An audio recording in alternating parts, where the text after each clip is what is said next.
राजस्थान के सबसे खूबसूरत शहरों में से एक Jodhpur.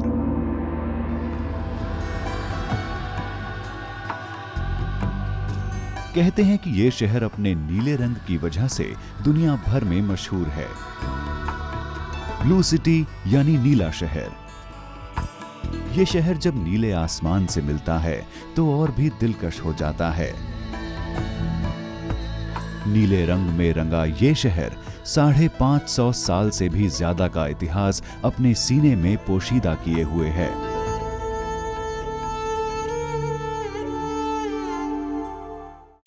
The Jodhpur airport is 5 kilometers from the city center. Regular flight services connect the city with other major cities in and around Rajasthan. There are daily flights to Delhi, Mumbai, Udaipur and Jaipur. Jodhpur is well connected by railway lines. Trains to Delhi, Mumbai, Chennai and Kolkata are easily available. Convenient mode of transportation to Jodhpur is by road. The main highway between Jodhpur and Jaisalmer is via Agoli and Pokhran.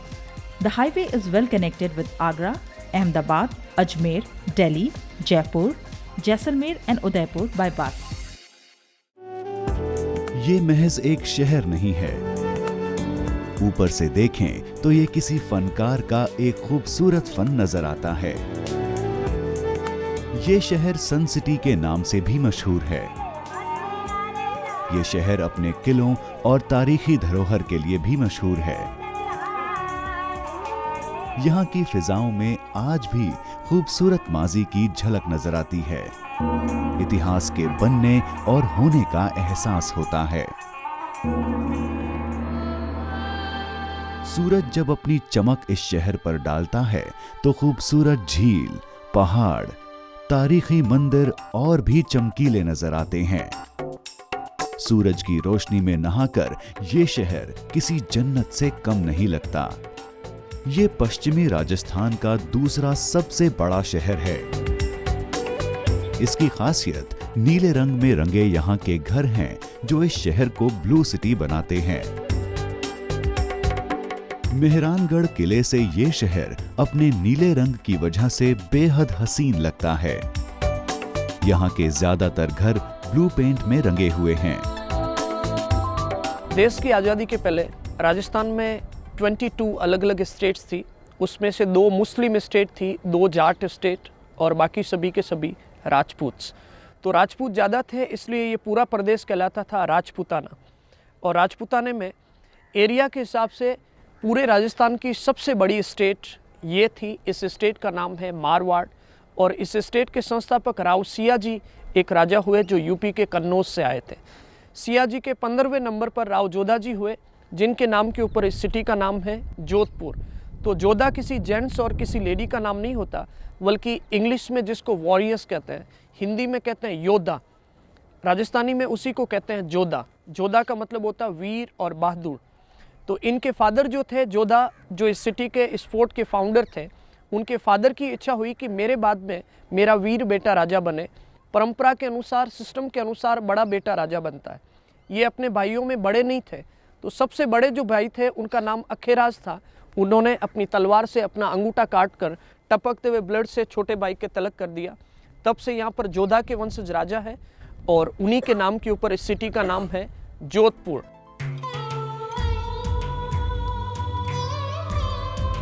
Jodhpur का इतिहास मेहरानगढ़ किले के बिना अधूरा है।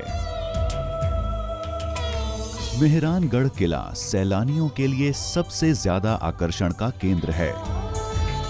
मौसम कोई भी हो, हर मौसम में सैलानियों की भीड़ इस किले में देखी जा सकती है।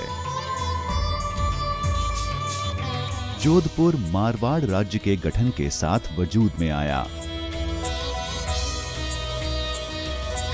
1459 राठौड़ वंश के राव जोधा ने इस शहर को बसाया। उस वक्त मारवाड़ की राजधानी मंडोर हुआ करती थी, लेकिन बाद में मारवाड़ की राजधानी राव जोधा के नाम पर जोधपुर कर दी गई। बाद के दिनों में इस शहर ने कई उतार चढ़ाव देखे। इस किले के ऊपर 3 सबसे बड़े आक्रमण माने जाते हैं, जिसमें जोधपुर के सबसे शक्तिशाली राजाओं में जिनका नाम था राव मालदेव। तो शेरशाह सूरी को जब पता चला कि हिंदुस्तान के उस वक्त के सर्वशक्तिशाली राजा थे मालदेव, तो अजमेर से पहले गिरी सुमेल का एक युद्ध हुआ, उसमें मालदेव की उनके साथ लड़ाई हुई।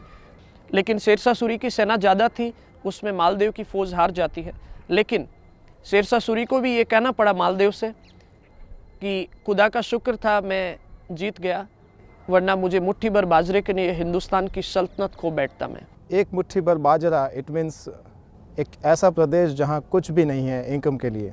उस प्रदेश पर जोधपुर के यशस्वी शासक राव जोधा के द्वारा इस किले का निर्माण करवाना एक बहुत बड़ी उपलब्धि थी, और उन्हीं की इसी सोच के कारण आगे के जो यशस्वी महाराजा हुए जोधपुर के, उन्होंने उनके नाम को सार्थक किया और जोधपुर को एक नया मुकाम दिया, एक ऊंचाई प्रदान की। 1565 में मुगलों का इस शहर पर अधिकार हो गया। 1570 जोधपुर में राव चंद्रसेन ने अकबर से मुलाकात की, लेकिन अकबर ने राव चंद्रसेन के भाई मोटा राजा उदय सिंह से हाथ मिला लिया और जोधपुर राज्य का शासक कबूल कर लिया। नाउम्मीद होकर चंद्रसेन लौट गए और पूरी जिंदगी विरोध करते रहे।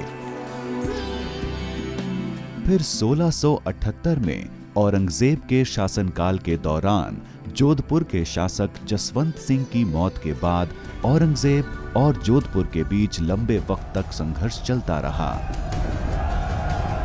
यह संघर्ष जोधपुर की गद्दी पर अजीत सिंह के अधिकार को लेकर हुआ। इस संघर्ष का अंत 1707 में औरंगजेब की मृत्यु के बाद ही हो पाया। Jodhpur was founded in 1459 by Rao Jodha, a Rajput chief of the Rathore clan. Jodha succeeded in conquering the surrounding territory and founded a state which came to be known as Marwar.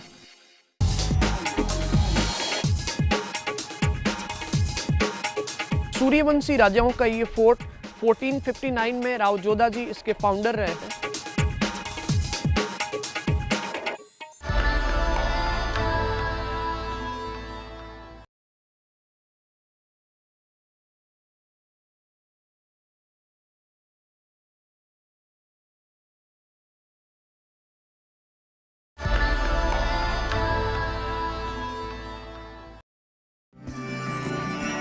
जब हिंदुस्तान पर British राज हुआ करता था, तब 1818 में जोधपुर भी अंग्रेजों के अधीन हो गया और हिंदुस्तान की आजादी के बाद 1949 में राजस्थान राज्य का हिस्सा बना जोधपुर। इतिहास से निकलकर जब आज के जोधपुर को देखेंगे तो ये शहर आपको अपनी खूबसूरती के साथ लुभाता है। इस ऐतिहासिक शहर में रजवाड़ों की परंपरा और संस्कृति यहाँ बने बेमिसाल किले और आस्थाओं के मंदिरों से साफ झलकती है। यहाँ के किले और महलों में कला के अद्भुत नमूने देखने को मिलते हैं और इन्हीं खूबसूरत और हसीन इमारतों में से एक है मेहरानगढ़ किला।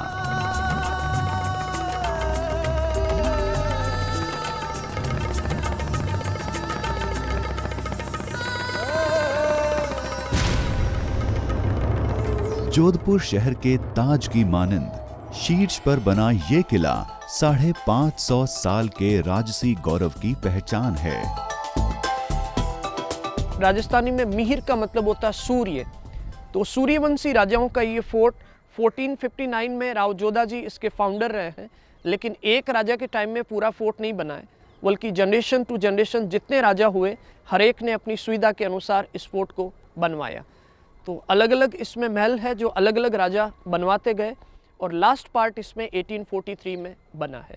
तो 1943 तक यहाँ के राज परिवार का रेजिडेंस रहा ये, और उसके बाद में यहाँ से शिफ्ट हो गए। वर्तमान फैमिली उमेदबोन पैलेस में रह रहे हैं। 15वीं सदी का ये किला मैदानी इलाके से 125 मीटर की ऊंचाई पर बना है। ये किला 10 किलोमीटर लंबी दीवारों से घिरा है। इसमें दरवाजे और बुर्ज बने हुए हैं। घुमावदार सड़कों से जुड़े इस किले में दाखिल होने के 4 दरवाजे हैं।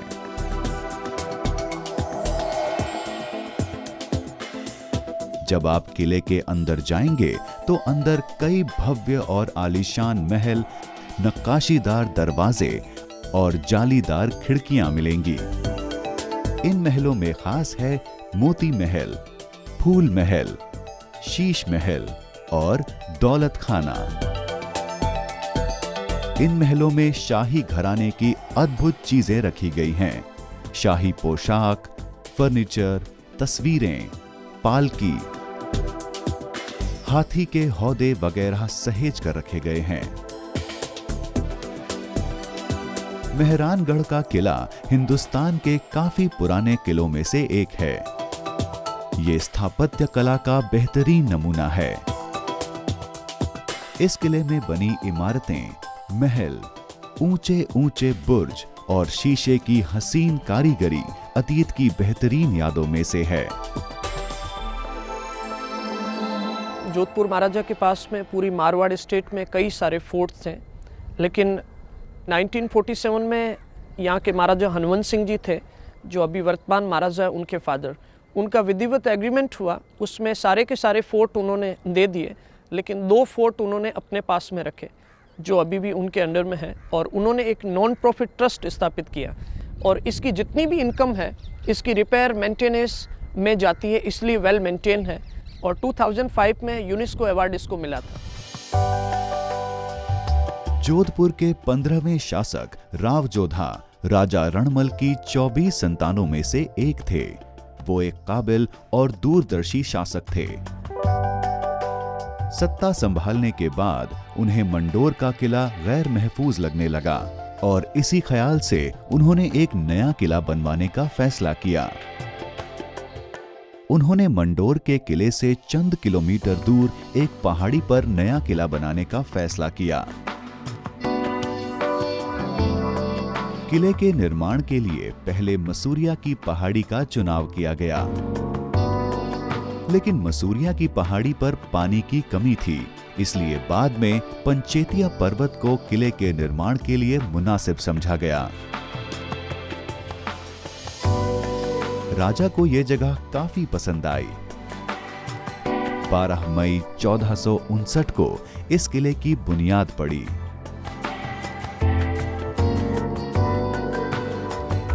इस किले की तामीर में लगभग 200 साल लगे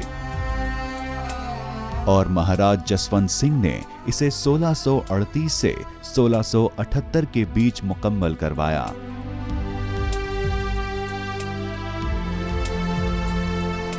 यहाँ आने पर इस किले के बारे में आपको कुछ दिलचस्प कहानियां भी सुनने को मिलेंगी।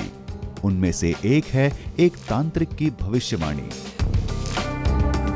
कहा जाता है जब ये किला बन रहा था तब एक तांत्रिक ने राजा को बताया कि इस किले को बनाने के बाद वो इस किले पर ज्यादा दिनों तक राज नहीं कर पाएंगे।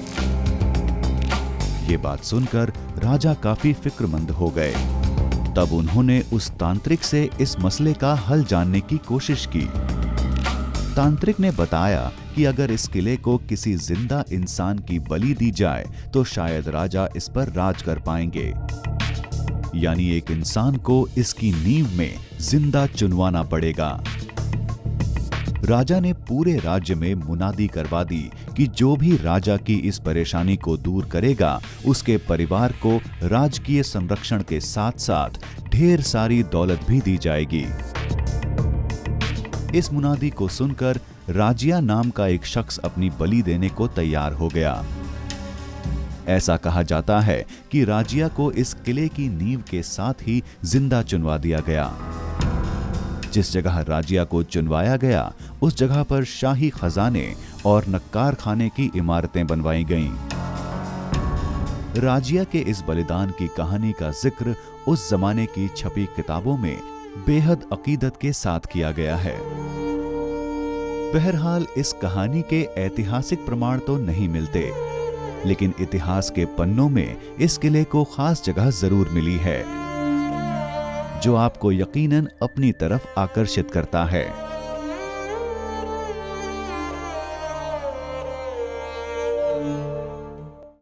At the time of partition, ruler of Jodhpur, Hanwant Singh, did not want to join India, but finally In 1956, it was made part of the state of Rajasthan.